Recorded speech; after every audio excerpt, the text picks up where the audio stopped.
Hello, Ani, everyone, and welcome to today's webinar, Owning an EV in the Georgian Bay Biosphere region. My name is Benjamin John. I'm the Climate and Energy Programs Manager for the Georgian Bay Mnidoo Gamii Biosphere, as well as your facilitator for tonight's webinar. Also joining me from the Biosphere is Allison Covert, our Climate and Energy Programs Coordinating, who will be leading all of the tech in the background. So if you have any issues with Zoom, Allison will be able to help you. And please know that we will be recording today's session and posting it to our YouTube channel. We want to make this session accessible to those that aren't able to make it today, and also give you an opportunity to review any of those topics that were discussed today. This link will be circulated in a follow-up email after the webinar, and it's also going to be made available on our website. We also encourage you to use the question and answer tool that Zoom offers. If you have a question at any time in the webinar, please put it in there and we'll do our best to get to it in the time that we have. And we have reserved some time at the end of today's session for any questions that you have. But before we begin, I'd like to take this moment to acknowledge the land on which we're on today. The Georgian Bay Biosphere is situated within the Robinson-Huron Treaty of 1850 and the Williams Treaty of 1920 and located on Anishinaabe territory. Our organization, under UNESCO, acknowledges the rights of Indigenous peoples in this territory and works towards respectful and reciprocal relationships as we're all caretakers of the land. So once again, thank you everyone for joining us this evening. If this is your first time hearing about the Georgian Bay Biosphere, we're one of 19 UNESCO World Biospheres in Canada. Our biosphere in particular, it stretches 200 kilometers along the eastern coast of Georgian Bay. It was designated by UNESCO as such back in 2004. And our region is ecologically unique as it contains the largest freshwater archipelago on Earth. As an organization, we are a registered charity with an office located in Parry Sound, and we rely on grants, partnerships, and donations to carry out our work in the fields of environmental conservation, climate action, sustainable communities, culture, and education. And it's really our goal to help inform, educate, facilitate, and provide leadership within these areas as a way to sort of inspire collaborative partnerships for learning and action that will work towards building a balance between humans and nature within this region. Today's webinar is part of a larger webinar series and project focused on electric vehicles, and we'd like to take this time to thank the Mike Brigham Foundation, Lakeland Solutions, the North Bay Parry Sound District Health Unit, as well as some of our other partners who've made this possible tonight. If you enjoyed today's webinar, I highly encourage you to head over to gbbr.ca/events and register for our upcoming Sustainable Transportation event this Saturday. At this event, you'll be able to test drive different models of electric vehicles for free. You'll be able to talk with industry expert about these vehicles, and you'll also be able to talk with local EV owners about their experiences owning these types of vehicles as well. This webinar is also part of a larger webinar series that we're hosting. We have 4 more webinars planned in the coming months. So please watch for updates on when those will be held. We have some great speakers lined up and in the works for those sessions, and whether you're an EV expert, you have some knowledge already, or are just beginning to learn about these types of vehicles, there's going to be something there for everyone. But to begin our session for tonight, I'd like to start by putting a question out there to everyone. I think speaking for myself, and perhaps you've experienced this too, I've heard some comments before that owning an electric vehicle in our region of Eastern Georgian Bay is perhaps more difficult than elsewhere, say in Southern Ontario or other parts of Canada. And so I'm interested in knowing if that you feel that this is true too, and if so, why? And in a moment, you should see a poll pop up on your screen. And there it is. And within these polls, you're welcome to select multiple options why you believe this is true. All these responses are anonymous as well, so other members of the audience, including ourselves, won't know who is responding to what. So again, the question is, do you feel that owning and using an electric vehicle is more difficult in the Georgian Bay region than elsewhere? Some of those options are Yes, it is more difficult because EVs don't have enough range to meet driving needs. EVs don't work well in our cold weather and winters. Perhaps you feel that there's not enough chargers in the area. Um, Perhaps you don't feel that EVs work well with sort of rural lifestyles. There could be other reasons, or our final option is that you do think EVs are actually conducive to our region and work well. So give everybody a few more seconds to put your responses there.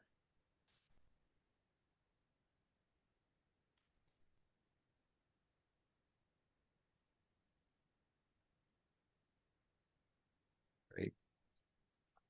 And I'm not sure if you're able to see these responses, but what the polls are showing is that, you know, there's some consensus that EVs don't have enough range to meet driving needs, that they don't work well in cold weathers and winters, and perhaps that there's not enough chargers in the area. And these are all, you know, valid causes for concerns that we often hear. And I'm hopeful that with today's webinar, that we can perhaps address some of these concerns that you have with our panel of local EV owners. So without further ado, I'm very excited to move into the main focus of tonight's webinar. We've gathered here a panel of EV owners who are local to the Biosphere region to ask them a variety of questions on their experiences of what it's like to own an EV within this area. So we'll be hearing from them about the successes and benefits they've witnessed and experienced with their vehicle, but we'll also be hearing about about any of the challenges that they've also had. And I think this is just as valuable information for us all to know, so we can really approach EV ownership and conversations with some realistic expectations, and that they're grounded with these local case studies. We've also, as I mentioned, left some time at the end for questions, and this is going to be an opportunity for anyone listening in to ask panelists about their experiences or their vehicles. So our first panelist joining us tonight is David Bywater. David is a permanent resident of Seguin Township and is the owner of a Tesla Model 3.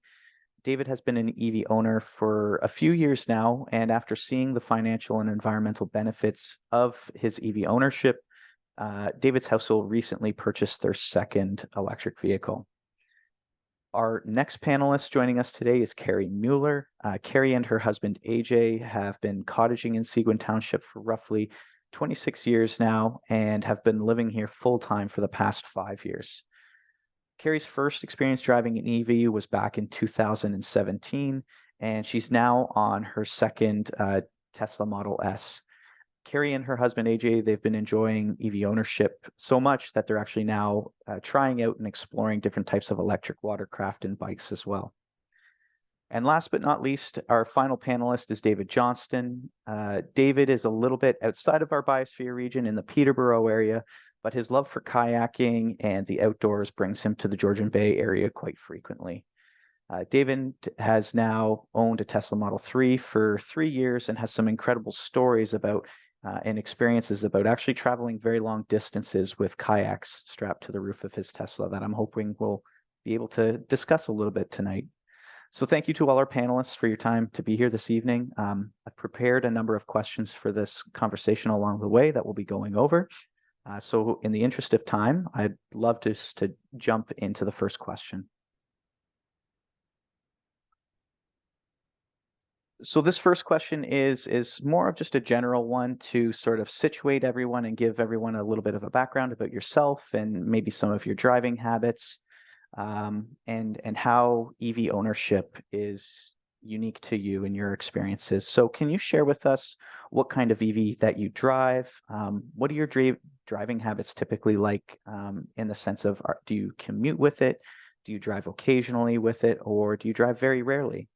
And perhaps as well, you can offer some insight as to why you made that switch to an electric vehicle.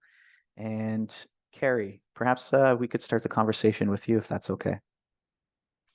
Sure, that's fine. Thanks very much for the invitation to be on the panel. Happy to talk about this. My Tesla Model S is what I drive. It's got a 100 kilowatt battery, and we're very happy with it. We drive a lot, and that's largely because Sudbury is where my mother is. Mississauga is one daughter. Montreal, another daughter. Waterloo is where we go back and forth for various things quite often too. So we put on about 22,000 kilometers on the S in the past year, and we have a second Tesla X, and we put 30,000 kilometers on that one. So we drive quite a bit. As to why we made the switch, when I began waking up to how much pollution our lifestyle was causing, I thought we really should try to do better. So driving, because we do a lot of it, was one way that we could really try to make an impact and reduce our footprint, carbon footprint.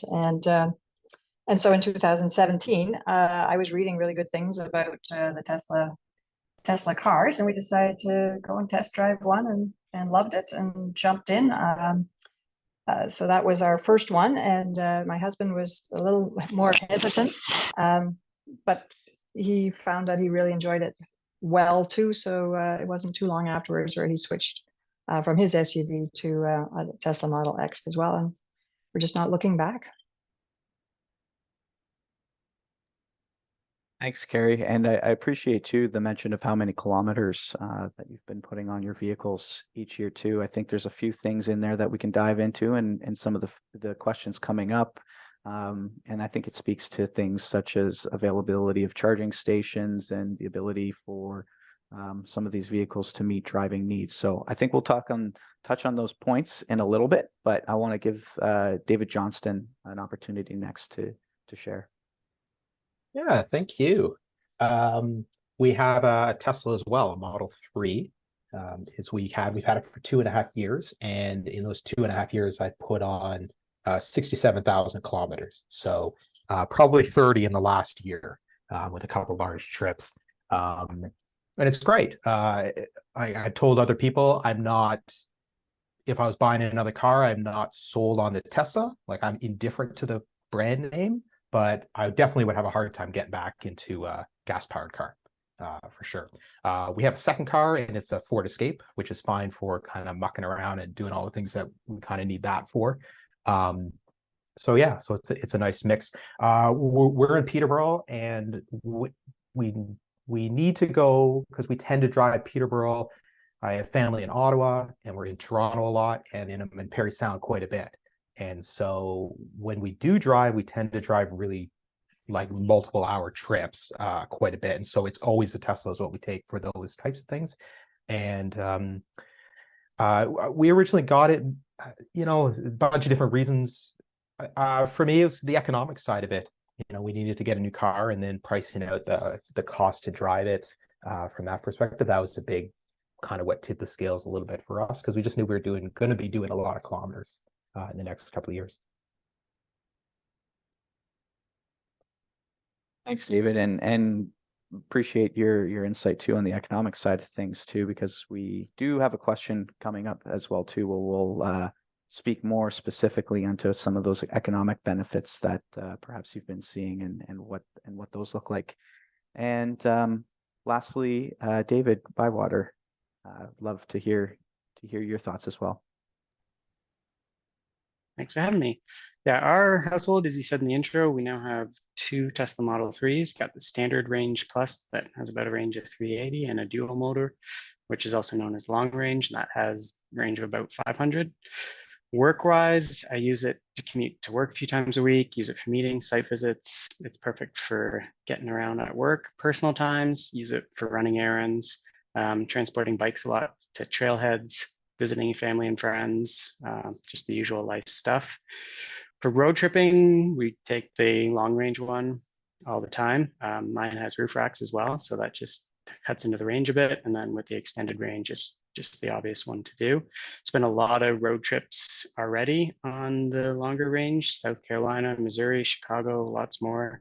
So that one we've only had for just over a year now, and it almost has as many kilometers as the ones that we've had for longer. Why do we go EV? The main reasons for us were to lower our greenhouse gas emissions and for cost savings. In this region, 98% of emissions come from communities, so we all have a role to play. For most people, the main sources of emissions are homes and cars, transport. We were really privileged that we were in a position that we could switch to EVs. So we got one, quickly loved it, and decided to get a second one. So we were able to prioritize our household budget to do that, knowing that, yeah, in the long run, we'll save some money on those vehicles compared to ICE vehicle. You, David. And before we jump into the next question, I just want to have a quick follow-up question for David Johnston. We heard a common theme between both Davids actually in terms of transporting kayaks and transporting bikes. David, I was wondering if you could maybe shed some light on perhaps what that looks like with transporting other bikes or whether it be kayaks on the roof and how that might impact some of the range for some of those distances that you're traveling. Yeah, I travel a lot with it's either mountain bike or a kayak on it, and on top. And I've carried a canoe and a kayak at the same time. And at that point, that was that was a hard run. So it just whether it's an electric car or a gas car, aerodynamics is the same thing. You just don't notice it in a gas car to the same extent how much you're losing. But just kind of a couple basic things. The kayak on it depends on headwind and how fast you're going, but I've kind of calculated a little bit out to anywhere from 15 to 25% is pretty typical. That's with the kayak on it. It's probably upwards to 30% with the bike on it. And that's a bike sitting up on top. It's not a rear rack. It's up on the roof. And it's just, bikes are way less aerodynamic than a canoe or a kayak, because the canoe or kayak has just got a smooth surface that the air is flowing around, as opposed to all the little pipes and everything that it's got to get around. So there's a lot of turbulence for a bike. So that's kind of typical for it. So you just kind of got to accommodate for that. It's kind of similar to like winter driving. We'll chat about that in a bit. Does that answer what you're looking for? Yeah, appreciate that, David. And I'm going to ask you one more quick follow-up question, just based on some other conversations that we've had. Going back to the poll that we had earlier, that there's some, speaking to range anxiety, for example, and some concerns about EVs, not having the range on those long distance travel trips, for example. When you say that you lose, say, 10-15% range by putting a kayak on the roof of your vehicle, you've still been able to drive fully around the Great Lakes with a kayak on the roof of your car, for example. Yeah, I've done that twice. So I've been over to Chicago, that area, and I've done the entire thing up through Sault Ste. Marie, through the Upper Peninsula, and down and around Chicago and back. I've done that loop. I've done it twice, and twice with a kayak on top of it. And I've been up to Wawa 3 or 4 times with boats on top. I guide up in Lake Superior, and I teach kayak courses. That's why I'm up there a lot.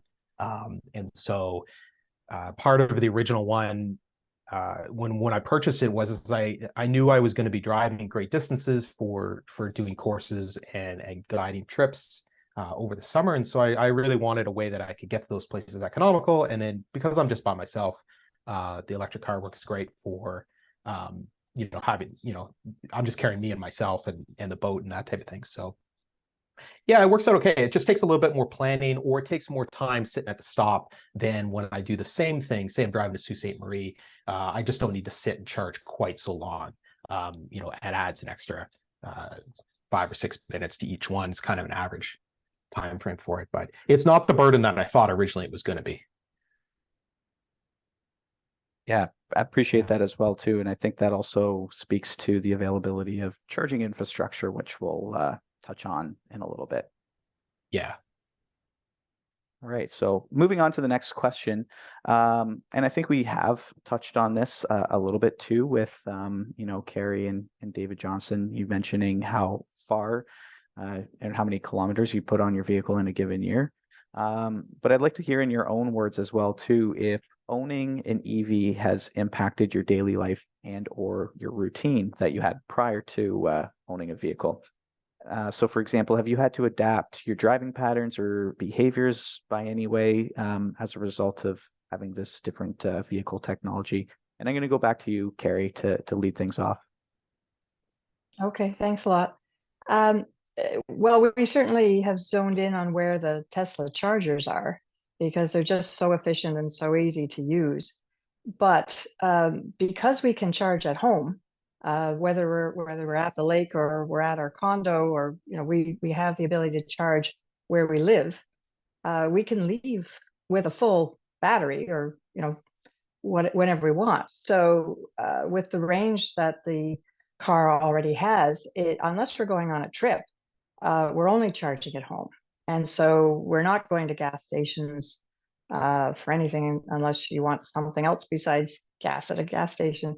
And I don't miss that at all. I really didn't like pumping gas and sometimes having it on my hands, and then I want to eat something when I get back in the car. And so it's really nice to be able to just charge that way.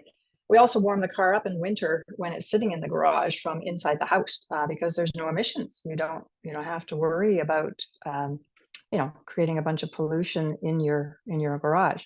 We even went to North Bay for a family event, and it was -30. So we had to bring some of the family back to the airport at 5:30 in the morning, and the car started no problem. And it was warm when we all got in. It was delightful. So it's been good in that way. When we're driving in the winter, particularly if we go through Algonquin Park when we're going to Montreal, we do make sure that we stop in Huntsville and just top up, and then drive through and stop in Nepean and or possibly Castleman. So you just watch because no matter whether it's gas or electricity, if you're plowing through snow or your windshield wipers are going a lot, you're going to use more energy, and so you just make sure that you've got enough before you go, and the car's pretty darn good at estimating what that will be. I guess there's one other thing. You can with a Tesla, maybe other models will do this too. If you have a minor repair, a repair person will come to your residence and do it. And that's really nice too. Yeah, the maintenance aspect is a little bit different to the routine, but it's a benefit to the routine, I guess you could say, in that sort of sense too. And thanks for bringing up as well the topic of preheating your vehicle while it's plugged in. In some of the past webinars that we've been holding, we've been talking a little bit about winter driving and some of the range losses that happen in the winter. And in fact, preheating your vehicle while it's still plugged in is sort of one of those tips and tricks that you can bypass some of that range loss that happens with the winter. David Bywater, perhaps we can hear from you next. Yeah, I would say, yeah, we haven't experienced any major changes to daily life and routine.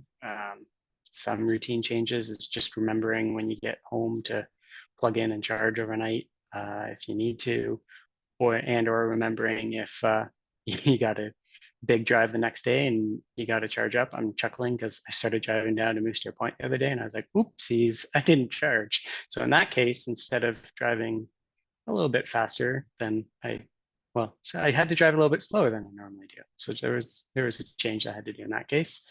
Driving behavior wise, I love driving the EV a lot more than other cars. Often on road trips, my wife would drive 99% of the time because I don't love driving. But now with this vehicle, I'm like, I don't mind driving. I like it. You have to modify planning a bit for road trips. But in the case of the cars that we have, it's really darn simple. You just put your destination in, the computer, the map plans the route, tells you where you're charging, how long you're charging at each location. So there's no real thought put into it. It calculates that for you. As Carrie said, in some situations, you might want to give yourself that little bit more juice than what you think if you're going into really cold conditions, or if you're going into an area where there could be construction, you might want to just have a bit more of a buffer in the battery.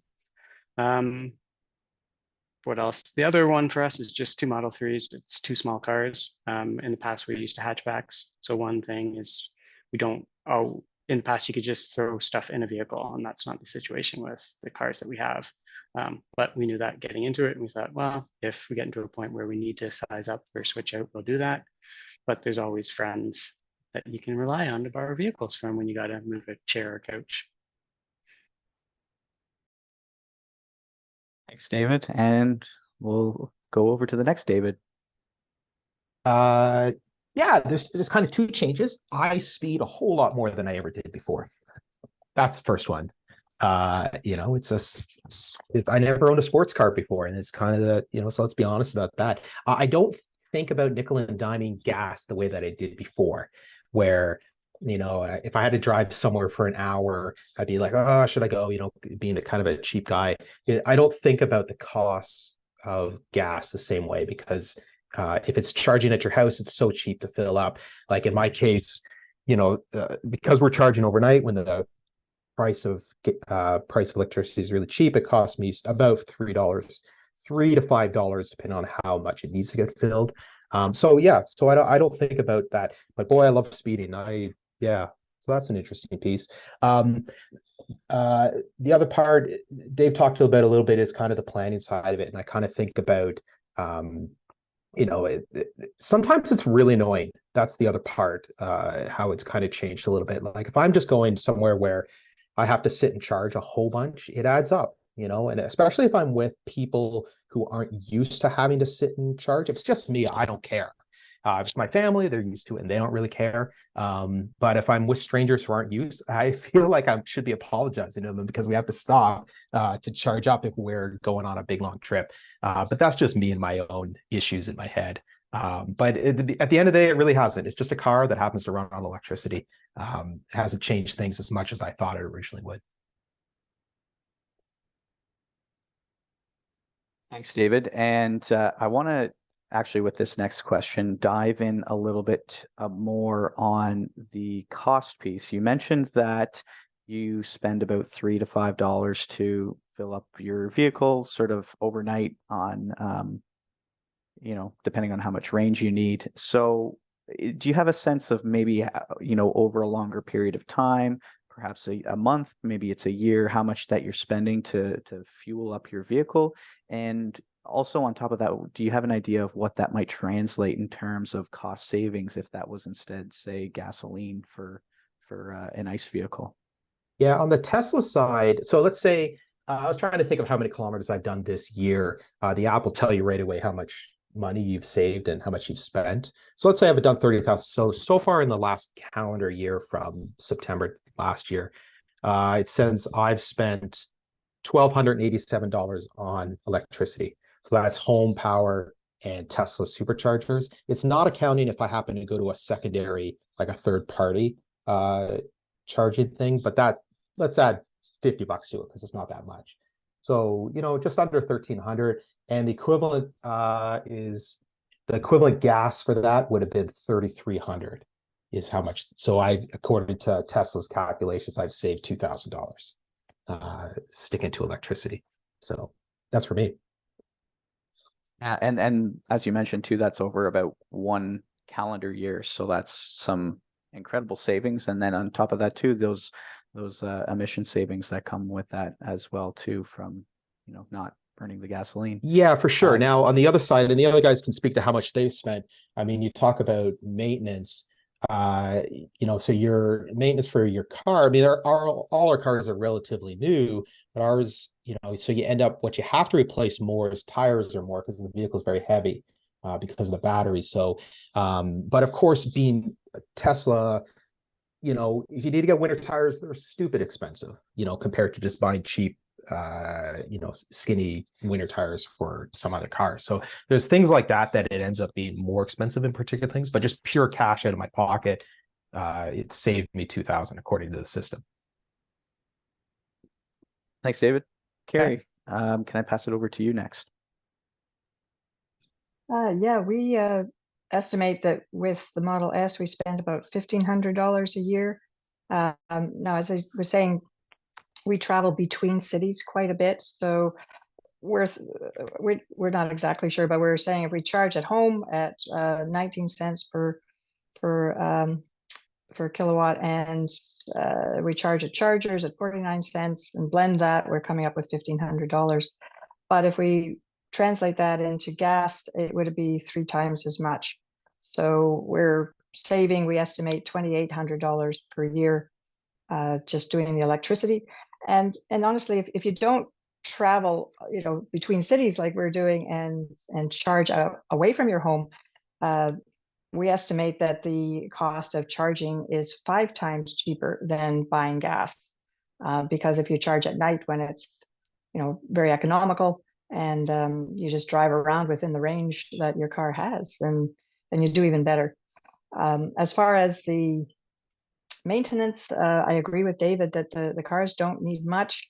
You don't need oil changes, filters, tune-ups, less brake servicing. If you let the car just absorb the braking energy and turn it into power that you use. So I would say maybe another $1,000 roughly you could be saving on that sort of maintenance. Yeah, that's a good point about, we haven't talked about regenerative braking. Thanks for bringing that up, Carrie, that as part of these vehicles, the self-braking mechanisms that are within the brakes actually put range back into your battery. So that's something too that we haven't quite talked about yet. And David, could you give us perhaps some insight on fuel savings? Sure thing. So my numbers are for the 2 electric vehicles. In the past year, we spent roughly $2,200 on charging. One of those was doing a lot of road trips. So as Carrie alluded to there, the superchargers are 3 times the cost of charging at home. So a little bit more spent on superchargers, and then the fuel savings was around $2,300. Maintenance is, a little bit trickier for sure. Based on our mileage last year, you could say the maintenance cost for 2 ICE vehicles would have been around $4,500, but we had to drop 2,000 on new tires last year. As DJ said, the EVs go through tires a little bit faster. So you could say we saved roughly $2,500 in maintenance last year. So if you combine the fuel and maintenance savings, that comes into $4,800 for us. So we're well ahead. Thanks, David. And for those listening in as well too, I think some important context here is that, all of these models that we are talking about, yes, they are Tesla, but these savings that are being relayed here is actually quite common across all different types of EV ownership. There's lots of evidence out there to show that the average EV owner is going to save roughly in that $2,000 range annually on fuel and maintenance. So we're seeing a little bit of higher numbers from David and Carrie, but that's also because compared, just their driving distances are more. And that's something to mention as well too. The average Ontarian drives roughly 20,000 kilometers a year, and we're seeing some higher numbers from David and Carrie on that end.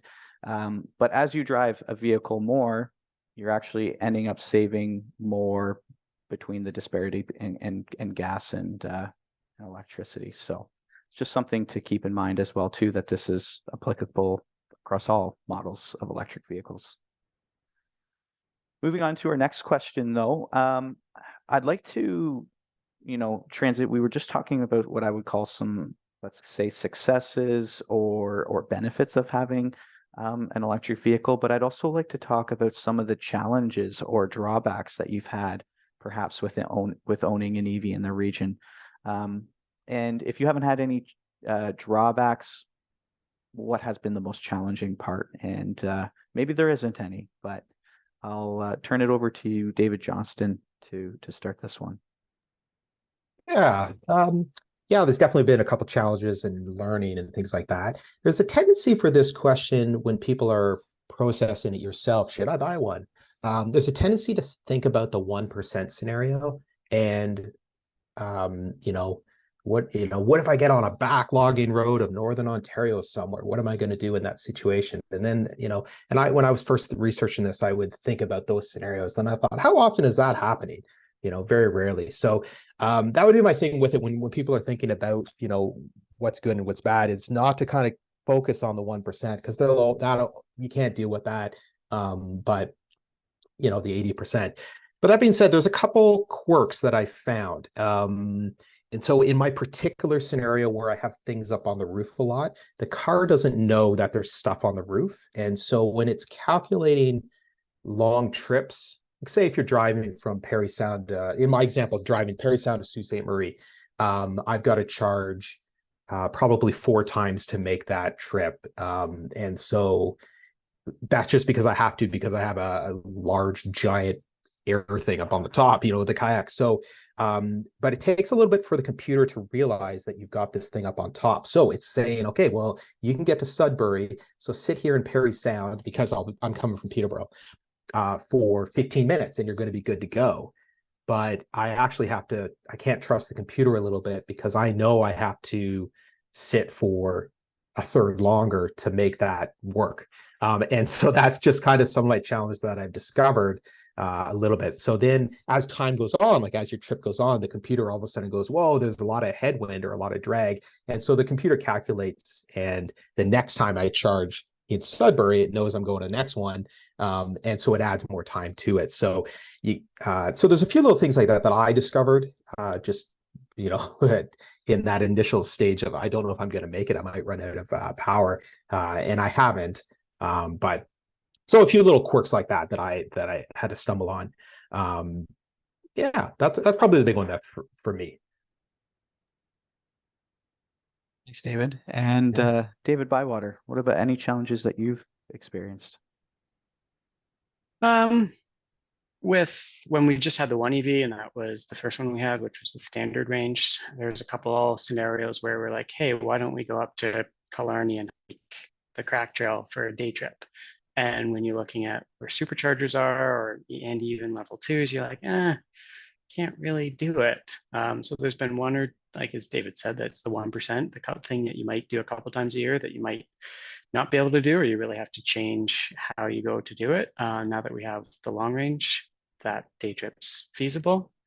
Another one, I mean, I think the other perception is often that with the standard range, which is the rear wheel drive, that winter driving could be a really big challenge. And it hasn't been. The fact that you have a really heavy vehicle with the battery and you're using regenerative braking, it's actually really safe to drive in the winter. The long range has the dual motor, all-wheel drive, so that's even better. But yeah, I can't think of anything, but we're, as you mentioned before, we're all Tesla owners here. I think one of the other challenges in the region would be lack of supercharging for non-Teslas. That might be a bit of a barrier for people trying to explore the area, but hopefully with that recent announcement, that will change in the next few years as more supercharging for non-Teslas is added to the area. Thanks, David. And finally, Carrie, any challenges or drawbacks that you've experienced before? I think just similar ones to what the two Davids have mentioned. It's been pretty effortless when we're going and Tesla superchargers are available.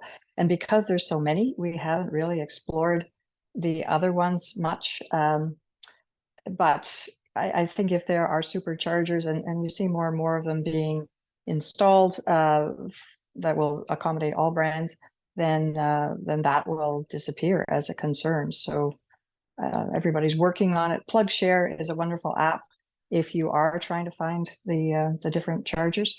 And I apologize if that's already been mentioned. I lost connectivity and I'm in a different spot in the house right now to try to make this more stable. But I think that's really just the only thing. The rest of it's been good. Yeah, thanks for mentioning PlugShare, Carrie. For those who haven't heard of PlugShare before, it's an app that can locate where all the public EV chargers are in Ontario, Canada, and even North America, actually, for that matter. And it'll tell you in real time the details of that charger, how fast it's going to charge your vehicle, if there's any cost associated with using that public charger, what that cost is, and even if that charger is available for use. So it's a really, really handy app. And if you go to PlugShare, you can actually find that there are a few what they call fast chargers in Parry Sound that are non-Tesla branded. So they're available for all those other vehicles as well too. So a really cool app to check out if you haven't seen it before. But that being said too, it just sounds like there's some, you know, a commonality that we're hearing about, you know, one of the, perhaps it's not a challenge, but just one of the quirks is having a little bit of those range conversations, but with a little bit of planning, it's something that can be easily overcome for sure. So moving on to our next question though, I want to focus a little bit about the vehicle's battery itself. And I know, Carrie, for example, you're on your second Model S now, but just I was wondering if you could talk about if you've seen any changes to the life of the battery over time. You know, talking again to winter, do you find that cold winters really have a big impact on the vehicle's range? Have you lost a lot of range as the battery has aged? And some of those types of questions as well. And David Bywater, sorry, can we start with you? Yeah. So the standard range we've had for almost 3 years now, probably seen maybe a 20-kilometer loss thus far. So maybe started at 380, 390, and it's lost 20. And colder days, yeah, definitely. On those really cold days in winter, you can see quite a bit of a loss. There was a recent article that CBC did comparing EVs across Canada and what different models lose. And they say the Model 3 loses 17% in winter. I obviously see a heck of a lot more of that because I got the roof racks on, and then I almost always have a bike on top. So definitely I'd say could get up to a third by the time you have something on top of the car like that that's just impacting your aerodynamics. Yeah, that's it for me. And Carrie, have you noticed any significant changes to the battery or winter driving? Definitely in the winter, you're going to see a difference. You know, you've got the heat on, you're might be going through slush and snow and windshield wipers going. And so there's a lot more that's demanding power of the battery in winter. So yeah, I would say 25 to 30% you should count on just to be, you know, cautious. But a gas car would also use more energy too. Just our winters require heat, and that requires quite a bit of energy. With regards to the battery degradation, in 2017, we had the first Model S, and we sold it last year. We didn't see really much deterioration. I don't know, certainly nothing that we were worried about. The reason that we sold it was because the newer model had even more range and a little bit more technology, and I'm a bit of a technology junkie, and so is my husband. So we were keen, and you know, got a good price for the other one, so we decided to trade up. But no, it wasn't anything that was worrying us with regards to battery life. Thanks, Carrie. That's some helpful context. And David Johnston, how about you? Well, my answers are kind of the same, so I'll switch gears a little bit. This is an interesting question because I get asked this quite a bit, and then you know, and so then people are kind of applying it back to their daily life. And so the big thing that I always would say, it's like, so how many kilometers do you do in a day? You know, and they would be like, well, I'm doing 75 or maybe 150 or 200 kilometers. You know, they've got a long commute or something like that on highway. And the reality is that in summertime, it's fine. In the wintertime, that's still going to be fine. You know, you're just not going to be able to maximize. If you're going on a longer trip where you have to make charges, you know, you'll charge more in that case. But if you think of kind of your daily driver and your daily routine, driving in the wintertime most likely won't change. You'll just see the battery going down more than it would in the summertime, but it's still within the range that most people can drive. So that's kind of my pitch around that. It wasn't the anxiety that I originally thought it was.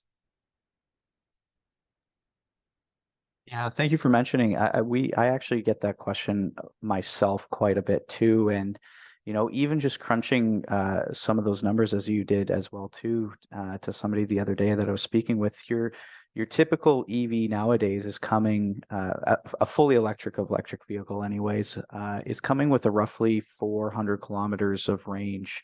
You know, and as David mentioned, if you're losing 30%, even if you're driving 200 kilometers in your daily routine, you're still having more than enough range, losing that 30%, to meet your daily driving demand. And that's, you know, even at 200 kilometers, that's quite more than the average person is going to be driving in a given day too.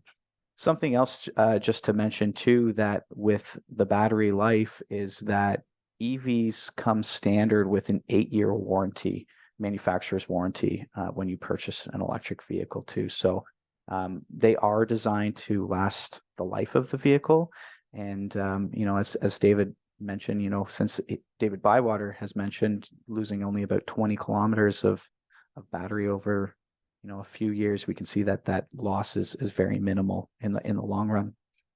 Yeah, I looked it up just about 2 weeks ago. Somebody was asking me about the warranty on the Tesla, and my warranty, it's 100 for the battery itself. It's 195,000 kilometers that they'll guarantee. It'll still, at the end of that, it'll still maintain 90% of its battery charge.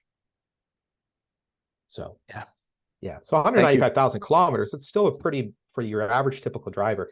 If you're a highway driver that's doing 400 kilometers a day, well, that's going to add up, and you're definitely in the top percentage for mileage for sure. Yeah, absolutely. So speaking a little bit about range too, have you installed an EV charger in your house? And if you have, can you perhaps describe this process and offer advice to anybody who might be interested in doing the same? And just being cautious of time, I do want to leave. We have one more quick question after this, and I want to offer the audience some questions too. So if we can just perhaps, you know, limit these answers to 30 seconds to a minute each, that'd be really helpful. Carrie, can I start with you? The answer is yes. We have installed them. It's the equivalent of a stove plug, so a 50 amp plug, and you get an electrician to come in and do it. It's not that complicated, and then you can charge at home. Thanks, Carrie. David Bywater? I did the same setup as Carrie, so I got a NEMA 1450. We only have one for the two EVs. So that meant, no, we didn't have to buy an EV charger off the shelf from like a home hardware that's $1,200, $1,500. We just used the one that came with the vehicle and then spent a couple $100 on install. So quick and easy and cheap to do it. Thanks, David. And David Johnston? Yeah, mine is the exact same answer. Wonderful. We'll just jump right into the next question then. And this is just sort of an open question to you all.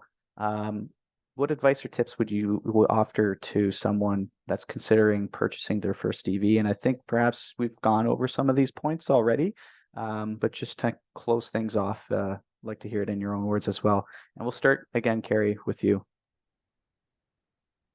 I would recommend that people take advantage of the generally free EV events that are happening, such as the one at the Stocky Center that's coming up on the 19th of August. Various cities have had them all over the place, and you really get to talk to people who own the EVs and have driven them. You know, get to look at the cars. Usually you can test drive them for free. So there's a lot of good advice there, and you know, firsthand stories that you'll hear from people as to how it is. The other thing I would suggest is that you do a lot of research online and figure out, you know, what you need and what's most important to you. And I would just say a cautionary thing that if you go into a dealership, be aware that EVs are going to erode some of the revenue that dealerships normally get. Parts and service doesn't tend to be as much of a money earner for a dealership with an EV. So there may be a bit of a reluctance on the part of some people at the dealership to promote EVs, and maybe they don't even know that much about them yet because it's a little bit new, and you know, they've been selling the other kind of car for so long. So knowing your stuff yourself is going to help a great deal. And then test drive them, see what you think. That's what sold us. It was just so responsive and quiet and fun, and the acceleration is awesome. There's no gear shifting. It's different. I think people will really appreciate it once they get behind the wheel. Thank you, Carrie, and thank you as well for the plug for the upcoming event that is on this Saturday at the Stocky Center. As you mentioned, a great way to learn about these vehicles is to come and test drive it for yourself. So at this event at the Stocky Center on Saturday, there'll be a number of different models of EVs that you're able to test drive for free. So if you're interested in that, please feel free to drop in anytime between 10 a.m. and 5 p.m. It's free to do so, and come and test drive an electric vehicle. David Bywater, any advice or tips that you'd offer anyone? If you're thinking about it, just do it. I don't think you'll have any regrets. As DJ alluded to earlier, like, don't think of the 1%, the 5%. Think of the vast majority of your driving, what distances you're doing. Focus in on that, and it works and perfectly for those scenarios. And some people with that range anxiety are leaning towards a hybrid. If you're looking at that, crunch the numbers. You're not going to get the cost savings with that hybrid. So really figure out if that range anxiety is going to be real for the kind of driving you're doing, and perhaps go the EV route if you can instead. Thanks, David. And David Johnston. Yeah, I don't have a whole lot more new stuff to add to it. For me, I just looked at a map of where the chargers were, and I just said, where do I drive? And can I make all those trips work? And once I realized I could, it was a no-brainer for me. Right. Well, thank you everybody for all of your advice and your insight into all of these questions. It's really, really appreciated. We covered a lot of great topics, and it was great to hear about your experiences, but I also now want to turn it over to our audience to ask any questions that they may have as well. And I do see in the question answers, the Q&A tool, that we do have one question already.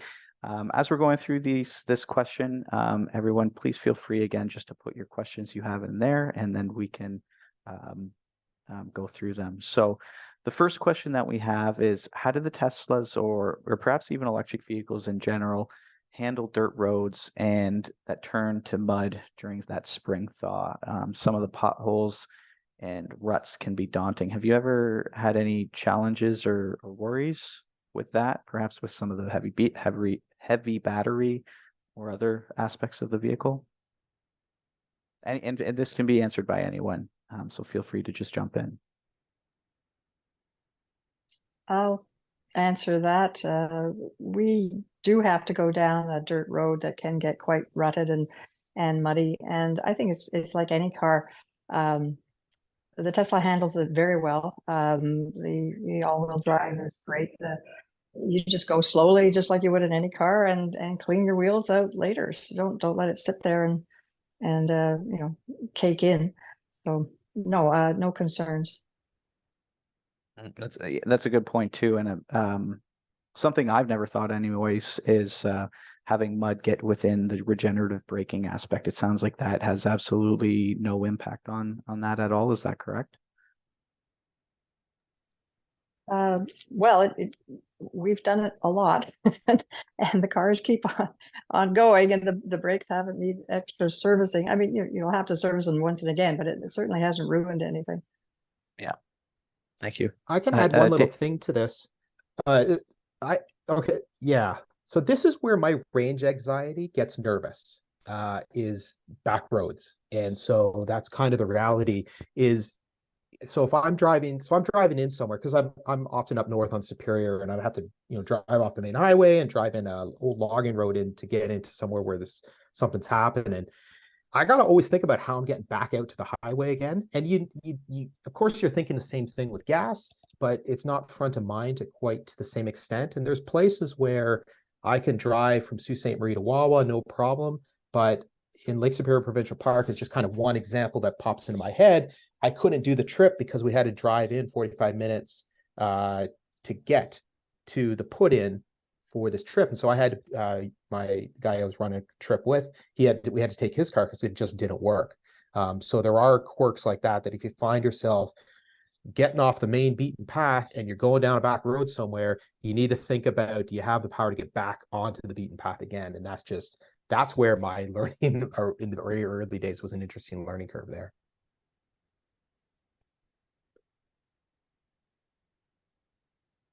Thank you, David. Are there any additional questions for our panelists here today? I'll give everyone maybe a minute or so to put some questions in here, and I think I see one coming in now.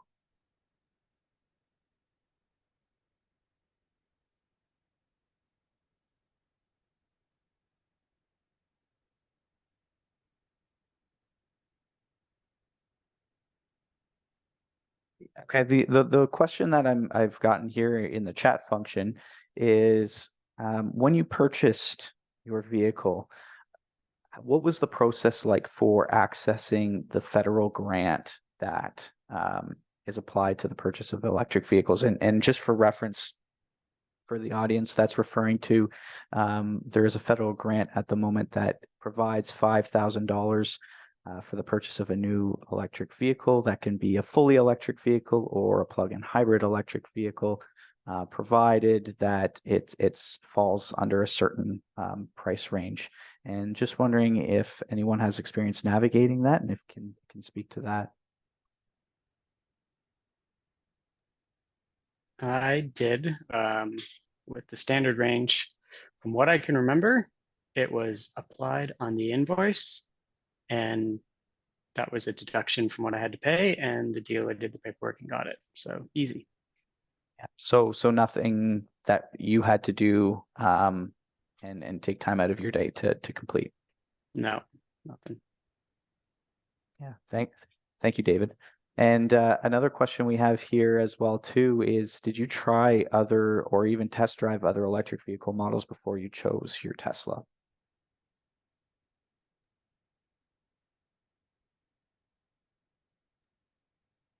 I didn't, because the inventory at the time when I was purchasing, nobody else had stuff in stock. Yeah, I'm the same as David. In 2017, Tesla had quite a lead on the pack, and the supercharging network really appealed to us as a great way to know we're going to get where we want to go. So we zoned in on that, and then we were so happy with it at that time that we stuck with the brand. So we've test driven other ones at EV events to be curious and that sort of thing, but not before we purchased our own our first one.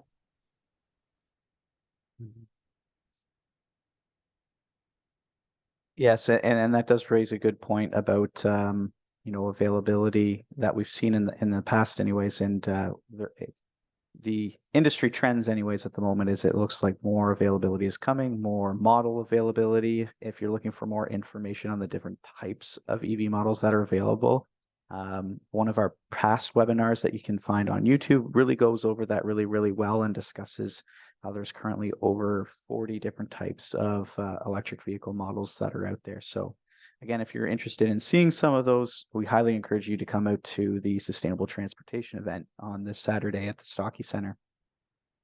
But being cautious of the time, I realize that everyone has busy evenings, and I thank you everyone for your time this evening to tune in. Thank you as well to all of our panelists for your expertise and sharing your experiences and some of your personal information with us. It's all really helpful in helping us to understand what it's like to own an EV and what some of the benefits and challenges might be. So really appreciate your time and thank you for being here, everyone.